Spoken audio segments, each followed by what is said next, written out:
تو جی ناظرین، یہ آپ میرے پیچھے دیکھ سکتے ہیں جی، یہ دروازے کے بالکل سامنے مزار ہے جی حضرت ایوب علیہ السلام کی۔ اندر میں جو ہے نا میں نے ویڈیو بنائی ہے، لیکن میں نے وائس نہیں کی کیونکہ نماز پڑھ رہے تھے، تو نماز کی وجہ سے بولنا اچھا نہیں ہوتا۔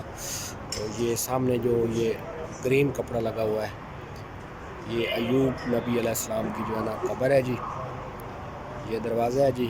اور یہ بھی بہت بڑا جو ہے نا یہ حال ہے جی، آپ کو دکھا دیتا ہوں پیچھے۔ تو یہ مزار ہے جی حضرت ایوب علیہ السلام کی۔ تو میں نے اندر وائس نہیں کی کیونکہ لوگ نماز پڑھ رہے تھے، تو احترام کرنا چاہیے نماز کا۔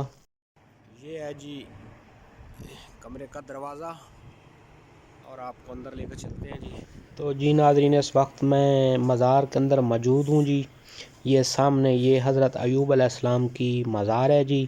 تو یہ مزار بھی عراق میں موجود ہے، کیونکہ دنیا میں جتنے بھی نبی آئے ہیں وہ سب سے زیادہ جو ہے نا عراق میں آئے ہیں۔ تو حضرت ایوب علیہ السلام کی مزار بھی عراق میں ہے، اور یہ نجف کے قریب ہی ہے جی۔ اور حضرت ایوب علیہ السلام کا جو ہے نا عراق میں سب سے زیادہ اور سب سے بڑا بکریوں کا ریوڑ تھا۔ تو حضرت ایوب علیہ السلام بیمار ہو گئے، تو وہ ریوڑ بھی جو ہے نا ختم ہو گیا، تو ان کے اوپر غربت جو ہے نا طاری ہو گئی۔ تو اس کے بعد جو ہے نا بہت ساری تکلیف اٹھانے کے بعد جو ہے نا حضرت ایوب علیہ السلام نے اللہ سے دعا کی کہ اب مجھ سے جو ہے نا صبر نہیں ہو رہا۔